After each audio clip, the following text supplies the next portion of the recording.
Hello, and welcome back to Grounding God. So wonderful to have you here. Okay, let's talk about the universal energies, the evolutionary step of the second house Taurus Venus triad. In this triad, the infant that was the lower expression of the first house Aries Mars energy, now a toddler, is surrounded by comfortable energies that please their physical senses. They experience, and through sensual experience, learn to value that which brings them physical pleasure. We all do that. We experience tantalizing taste sensations that open a whole new world of sensual pleasures. We begin to see the beauty of things all around us. We realize some things have pleasing smells, others not so much. We hear comforting sounds like our mother's voice, or maybe terrifying sounds. We learn the pleasure of sensation of a loving touch, or for those less fortunate, the pain of a hard slap.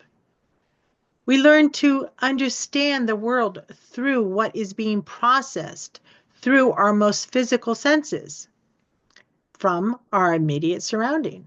We learn to desire and value that which pleases us physically, and we learn to try to avoid that which does not comfort us physically. We learn that there is more to life than simply acting in ways to meet our immediate survival needs. Our survival needs turn into personal value, what we value in the material world. We value what comforts us the most, and now desire to act to possess that so we can own what comforts us. From a top-down perspective of from a top-down perspective of metaphysical astrology, the blocked or dark side of this energy comes from an overfocus again on me, myself, and I, my comfort at the cost of another's. The higher expression of this universal energy is blocked when one becomes almost obsessed with fulfilling their physical sensual pleasures through the five physical senses of smell, taste, sight, touch, and sound, valuing the possession of these external comforts over your connection with other humans.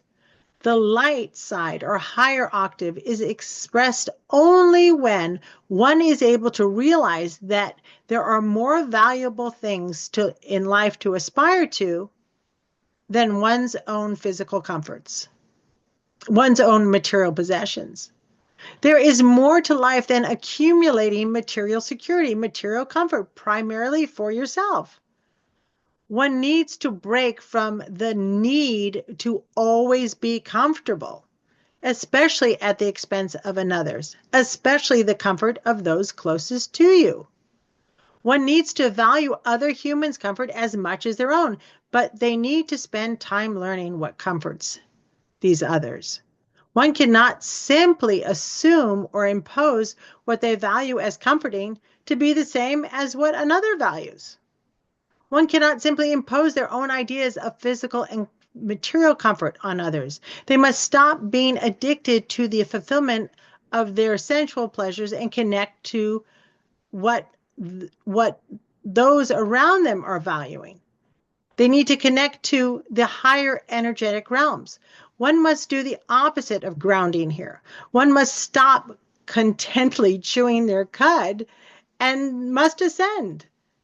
They must leave the comfort of the physical possessions and spend time connecting, listening to others, even if it takes them out of their comfort zone to master this energy. One cannot be stubborn in their ways, valuing their ways above all else. One must work at learning that there are unseen dimensions of self and others, which when one learns to connect to them, are more comforting, more valuable than purely sensual pleasures. One must learn that the most valuable beauty in life, the greatest comfort, truly comes from within and deeper connections with others. Okay, enough said on that. Next will be the metaphysical astrology interpretation of the universal energy, the evolutionary step of the third house, Gemini, Mercury triad. So until then, I wish you a divinely guided day. Bye bye now. Bye bye.